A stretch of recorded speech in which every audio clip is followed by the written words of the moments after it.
Assalamualaikum warahmatullahi wabarakatuh. Perkenalkan, nama saya Indah Alfiani dengan nomor NIM 2021-029.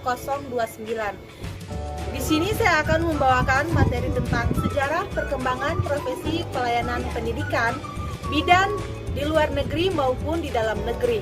Perkembangan pelayanan dan pendidikan kebidanan setiap waktu mengalami perkembangan, baik itu kemajuan atau justru kemunduran. Perkembangan ini terjadi baik di Indonesia maupun di luar negeri.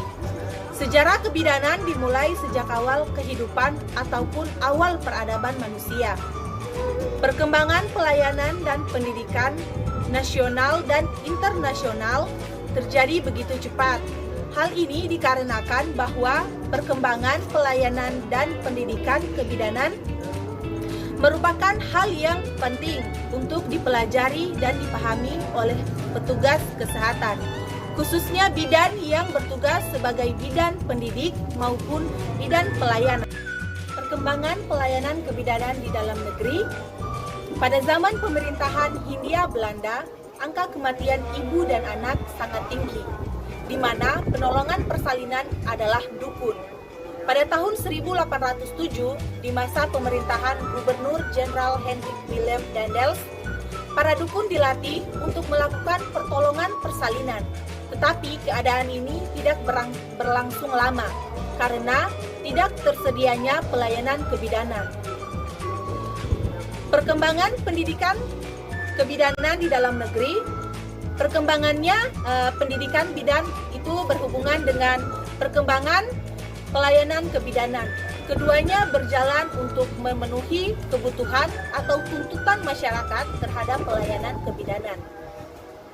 Pendidikan kebidanan itu sendiri mencakup pendidikan formal, pendidikan non-formal. Perkembangan pelayanan pendidikan kebidanan di luar negeri. Perkembangan pelayanan kebidanan di luar negeri memiliki banyak faktor yang menyebabkan derajat kebidanan di masyarakat itu menurun.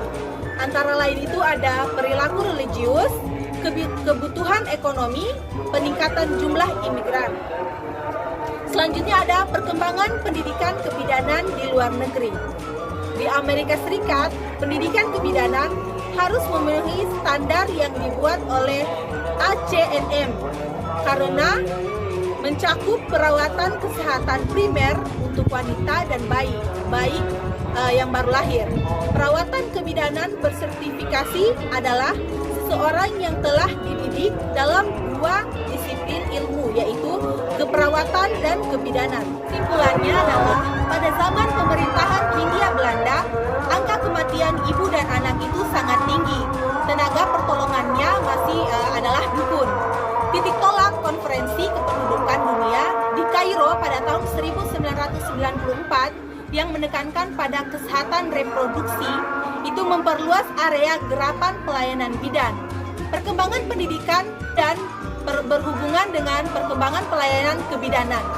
Perawatan kebidanan yang bersertifikasi dapat berpraktik dalam sistem perawatan kesehatan yang menyediakan konsultasi, manajemen kolaborasi, ataupun referensi atau rujukan yang didasarkan pada yaitu karena mengingat perkembangan dan pelayanan kebidanan saat ini menyarankan agar setiap orang lebih memahami sejarah perkembangan kebidanan dalam negeri maupun luar negeri. Dengan itu kita dapat membandingkan dan dapat ditelaah mengenai hal positif dan negatif perbedaan tersebut.